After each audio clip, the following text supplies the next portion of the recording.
So you may have heard a little while ago, we talked about a trucking situation. We were finding out that there were people driving trucks, heavy trucks in this country who were not licensed to drive those trucks. And I remember talking about it at the time. And we found out about some operators who were giving licenses to people and simply saying it's okay. And they were working as independent contractors, not as employees, to skirt tax issues. I thought that was the end of it. And then I see the story in La Presse, and the numbers are staggering. So imagine over the last 10 years, I thought this was recent. This is over the last 10 years, 4,500 fines have been given out to truckers driving without a valid license or even with a rescinded license. And on top of that, another 2,000 fines given out just in the month of October to truckers for dangerous driving. The question obviously is, what's going on here? How is this still continuing if we know it's a problem? Marc Cadieux is president and CEO of the Quebec Trucking Association. He's on the line. Mr. Cadieux, thank you for the time this afternoon. I know we spoke a while ago. This wasn't the issue, but these numbers are staggering. People are going to read this and hear about this and think, what the hell's going on? Yes, you're right. Staggering, Aaron. Good afternoon. Yes, we're facing this number of infractions that were remitted by the Sûreté du Québec.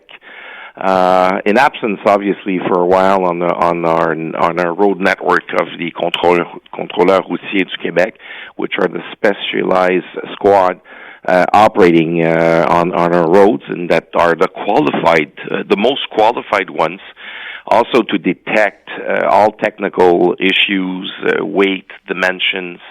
They are really the expert, and we hope to have them back on our roads as soon as possible. To be fair, I say truck drivers. Who gets blamed for this? Because is this independent drivers who just, for whatever reason, choose to ignore the rules, or are there companies hiring these people who just choose to do it instead?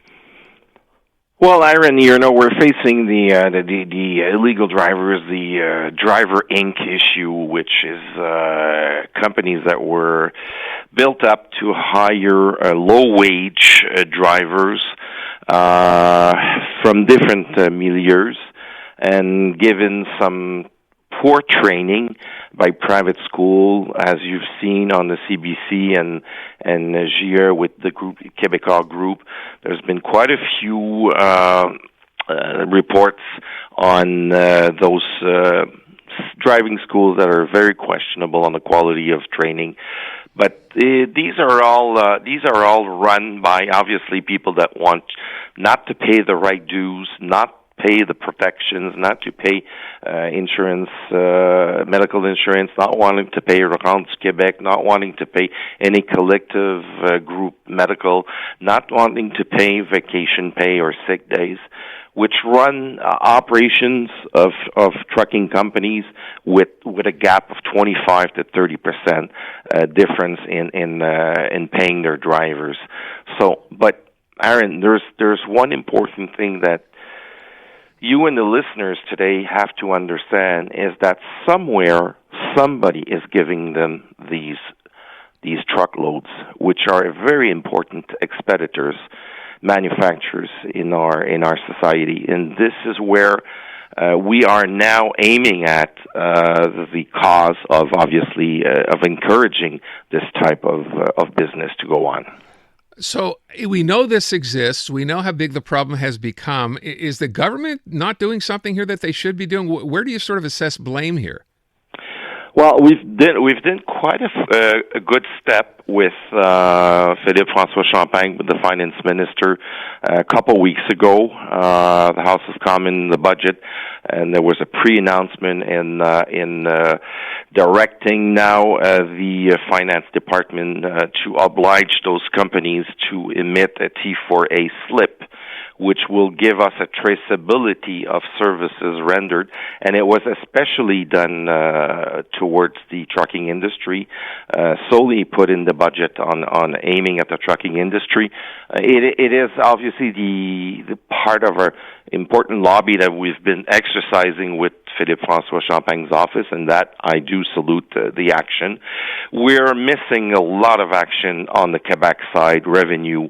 Today is another letter will be is addressed to the Prime Minister and the ministers of the government of Quebec responsible for each their part. It's a huge It's a huge picture of intervention of different ministerial responsibilities. There's revenue, there's immigration, there's Travail Quebec, CNSST. There's a lot of legislations that do have to be implemented, modified, and steep fines and teams in those departments have to be instructed by the government, but there has to be, I would use a political will for the government to fight these models of business. And is that will there? Do you sense there's a change now to do just that?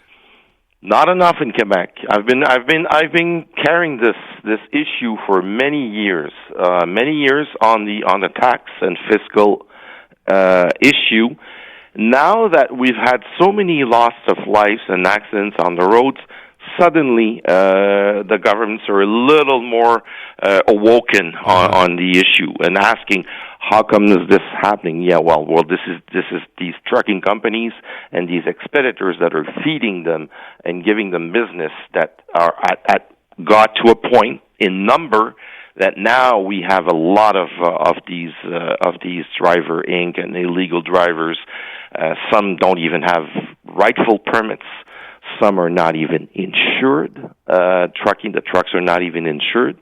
The Association de Dépannage du Québec, which is the association grouping all the towing companies in Quebec, have over $2 million of unpaid bills where they had to intervene on accidents because at the end, the truck wasn't insured. The company wasn't insured.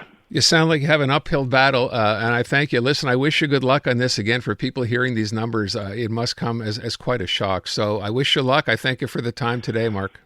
Thanks, Aaron, for lending me your microphone on this one. Thank you. Pleasure. I hope we can have you back. Marc Cadieux at the Quebec Trucking Association. Those are staggering numbers, aren't there? People driving heavy trucks, no license, repeated offenders, nothing getting done. The biggest songs in the world. You've heard them countless times. Now, learn the details of how they came to be. Join Ruby Carr for Encore, the stories behind the songs you love. New interviews and newly unearthed archive footage make for a fascinating weekly deep dive. Stream Encore, the stories behind the songs you love on iHeartRadio or wherever you get your podcasts.